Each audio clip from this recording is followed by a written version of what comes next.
میرا نبی کہہ رہا ہے کاش میرے ماں باپ زندہ ہوتے، اور نہیں تو میری ماں زندہ ہوتی تو تم دیکھتے میں کیا کرتا، میں عشاء کی نماز کے مصلی پہ ہوتا اور میں سورۃ فاتحہ پڑھ رہا ہوتا، اور ادھر سے میرے گھر سے میری ماں مجھے کہتی محمد، تو میں ماں کے لیے نماز توڑ دیتا، میں ماں کے لیے نماز توڑ دیتا۔ اور میرے نبی سے پوچھا گیا یا رسول اللہ قیامت کب آئے گی؟ یہ بچیاں غور سے سنیں، سارے سنو پر یہ خاص طور سے سنیں۔ آپ نے کہا اللہ کو پتہ ہے، کہ یا رسول اللہ کوئی نشانی بتا دیں۔ تو آپ نے کہا جب بیٹیاں بھی ماؤں کو ذلیل کریں گی تو قیامت آئے گی، جب بیٹیاں بھی ماؤں کو ذلیل کریں گی تو قیامت، ان تلد الامۃ ربتہا، جب ماں کے ساتھ بیٹیاں نوکر جیسا سلوک کریں گی، نوکرانی جیسا سلوک کریں گی تو قیامت کے نکارے پہ چوٹ پڑ کے رہے گی۔ یہ نہیں کہا جب کفر پھیل جائے اور جب اسلام مٹ جائے گا، اس حالانکہ قیامت اس وقت آئے گی جب دنیا میں ایک مسلمان باقی نہیں رہے گا۔ یہ واقعہ کی سنگینی کو بتانے کے لیے فرمایا جب ماؤں کو ذلیل کیا جائے گا قیامت آ جائے گی۔ میرے نبی نے فرمایا عمر تیرے دور میں ایک شخص آئے گا اویس، اس کا قبیلہ ہوگا مراد، آگے سب کاسٹ ہوگی قرن، اویس بن عامر، اسے دعا کروانا، وہ کالے رنگ کا ہوگا، چھوٹے قد کا ہوگا، اور اس سے دعا کروانا، دعا تو بھی کروانا علی، تو بھی کروانا، علی اور عمر، اویس ان کے لیے دعا کریں۔ انہوں نے پوچھا کیوں؟ کہ اس نے ماں کی خدمت کر کے اللہ کو اتنا راضی کر دیا ہے، جب وہ ہاتھ اٹھاتا اللہ خالی نہیں لوٹاتا۔ اللہ کی قسم عمر و علی کو اویس کی دعا کی ضرورت نہیں تھی، امت کو پیغام دینا تھا کہ مائیں ذلیل ہو رہی ہیں آج، اور باپ جوان اولاد سے چھپتے پھر رہے ہیں، تو میرے رب میرے نبی نے یہ آگے پیغام دینا تھا کہ نبی ہو کر رسول ہو کر کہہ رہے ہیں کاش ماں ہوتی تو میں اس کے لیے نماز توڑ دیتا۔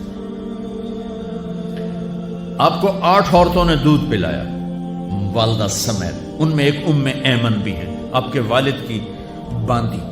تو گھر میں تشریف فرما تھے، ایمن بیٹھی تھی حضرت عائشہ پہ، تو ایمن کہنے لگی یا رسول اللہ پانی تو پلا دے۔ تو اللہ کے نبی ایک دم اٹھے تو حضرت عائشہ ناراض ہو گئی، ایمن اللہ کا رسول کو کہتی پانی پلا، تو اور کیوں نہ کہوں میرا بیٹا ہے، میں نے دودھ پلایا ہے۔ تو حضرت میرے نبی نے کہا ہاں ہاں عائشہ یہ میری ماں ہے، اس کا میں نے دودھ پیا ہے۔ آپ اٹھے، گھڑے میں سے پانی بھر کے یوں دونوں ہاتھوں سے حضرت ایمن کو پیش کیا جو حبشی باندی تھی، چونکہ دودھ پیا ہے تو ماں کا لفظ صادق آ گیا، تو بجائے اس کے کہ برا مناتے آپ خادم بن کے اپنی ماں دودھ پلانے والی ماں کو آپ نے، حضرت حلیمہ سعدیہ تشریف لائیں، آپ نے اپنی چادر بچھا کر اس کے اوپر بٹھایا۔ حضرت عمر کا دور خلافت آیا، وہ ہر سال حج کرتے تھے، اور بھائی کوئی اویس ہے وہ ملتا ہی کوئی نہیں تھا۔ 3-4 سال گزر گئے تو کہنے لگے سارے حج اکٹھے ہو جاؤ بھائی، سارے حج اکٹھے ہو گئے۔ آپ نے کہا سب کھڑے ہو جاؤ، سارے کھڑے ہو گئے۔ پھر آپ نے کہا یمن والے کھڑے رہو باقی بیٹھ جاؤ، چند ہزار کھڑے رہے باقی بیٹھ گئے۔ پھر آپ نے کہا مراد والے کھڑے رہو باقی بیٹھ جاؤ، تو 15-20 آدمی اس میں سے نکلے۔ پھر آپ نے کہا مراد کی جو آگے سب کاسٹ ہے قرن والے کھڑے رہو باقی بیٹھ جاؤ، تو صرف ایک آدمی بچا۔ تو آپ نے اس سے پوچھا تم قرنی ہو؟ کہ جی۔ اویس کو جانتے ہو؟ کہ جی میرے بھائی کا بیٹا ہے۔ تو وہ تو تھوڑا سا ایسے ہی ہے دیوانہ سا، آپ کیوں پوچھ رہے ہیں؟ تو حضرت عمر رونے لگے، کہا وہ نہیں تو دیوانہ ہے، کدھر ہے؟ کہا جی عرفات گیا ہے اونٹ چرانے۔ تو حضرت عمر نے علی کو ساتھ لیا اور دوڑ لگا دی عرفات کی۔ وہاں گئے تو حضرت اویس ایک جھاڑی کے نیچے نماز پڑھ رہے تھے، یہ دونوں حضرات آ کے بیٹھ گئے، انہوں نے محسوس کیا 2 بندے آ گئے، نماز مختصر کر دی۔ حضرت عمر نے پوچھا کون ہو میرے بھائی؟ کہا جی مزدور ہوں۔ تمہارا نام کیا ہے؟ کہا جی اللہ کا بندہ۔ کہا ارے بھائی وہ تو سبھی اللہ کے بندے ہیں، تیری ماں نے تیرا نام کیا رکھا ہے؟ کہا تم کم پوچھ رہے ہو؟ انہیں تو پتہ ہی نہیں تھا کہ عمر ولی۔ کیوں بھائی تسی کون ہو انٹرویو کرنے والے؟ تو مولا علی نے کہا یہ ہیں عمر بن خطاب امیر المومنین اور میں ہوں علی بن ابی طالب۔ پھر وہ ہل گئے، کہنے لگی میں معافی چاہتا ہوں، میں پہلی دفعہ آیا ہوں، مجھے تو پتہ ہی کوئی نہیں ہے۔ تو حضرت عمر نے فرمایا تم اویس بن عامر ہو؟ اچھا ہاتھ اٹھاؤ ہمارے لیے دعا کرو۔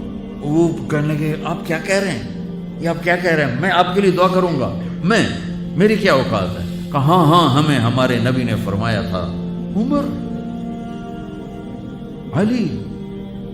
علی جنت میں تیرا گھر میرے گھر کے سامنے ہوگا، اس کے بعد کسی کی دعا کی ضرورت ہے؟ عمر میں نے جنت میں محل دیکھا، میں نے پوچھا کس کا ہے، مجھے کہا گیا قریشی کا ہے، میں سمجھا میرا ہے، جانے لگا تو کہا گیا عمر بن خطاب کا ہے، ان کو اویس کی دعا کی ضرورت ہے؟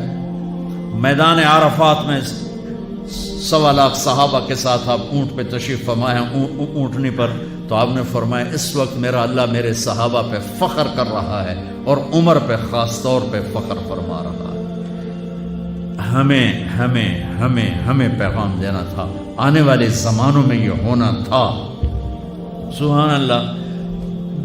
امام ابو حنیفہ کا نام تو سب کو معلوم ہے نا، ایک اور عالم بتاتا ہوں، عبد الرحمن بن ابی لیلہ، ان میں علمی کھٹ بڑھ تھی بہت زیادہ، آپس میں بنتی نہیں تھی۔ تو ابو حنیفہ جیسی ہستی جن کے کروڑوں فالوور آج ہیں، ان کی ماں کہتی نعمان یہ مسئلہ ہے جا کے عبد الرحمن سے پوچھ کے آ۔ زندگی میں ایک دفعہ نہیں کہا ماں جی میں اس کو بڑا عالم ہے میرے کو پوچھ لو، کہا اچھا ماں جی، اپنی چادر اٹھاتے اور پہنچ جاتے دروازے پہ دستک دے کے بھائی مجھے میری اماں نے بھیجا ہے آپ اس پہ فتویٰ، حالانکہ ان کی اپنی رائے اس کے خلاف ہوتی تھی، لیکن ماں کے احترام میں جا کر ان سے مسئلہ پوچھتے جن سے روزانہ مناظرہ ہوتا تھا، روزانہ کھٹ پٹ ہوتی تھی علمی، ماں نے کہہ دیا جا کر ان سے پوچھ کے آتے تھے، اپنی اتنی بڑی علمی قدر و منزلت کو ایک طرف رکھ دیتے تھے، نہیں میری ماں نے مجھے کہا۔ تو آپ سب نوجوان ہو، ماں باپ زندہ ہیں تو ان کی دعا لو، آہ نہ لو، دعا لو۔ مجھے یاد آیا میرے والد رحمت اللہ علیہ کا ایک دفعہ مجھے خط آیا کہ جب پیسے ختم ہوتے ہیں اسی وقت ہی تمہارا خط آتا ہے کہ پیسے بھیج دو، کبھی آگے پیچھے بھی بتا دیا کرو زندہ ہے کہ مردہ ہے۔ تو تعلق ہی نہیں تھا، ذرا پیسے تک تھا، بھی پیسے ڈال دو پیسے، اب تو خط کی ضرورت نہیں ہے، فون پہ ہو جاتا ہے، اس وقت یہ خط ہوتے تھے۔ تو میرے والد نے گلے کا خط لکھا، مجھے افسوس ہونا چاہیے تھا، میرے اوپر جوں بھی نہیں رہی تھی، ہم نے والدین کی عظمت کو پڑھا ہی نہیں ہے، وہ تو در مصطفیٰ سے یہ چیز ملتی ہے، محمد مصطفیٰ کے در سے یہ سبق ہمیں مل رہا ہے۔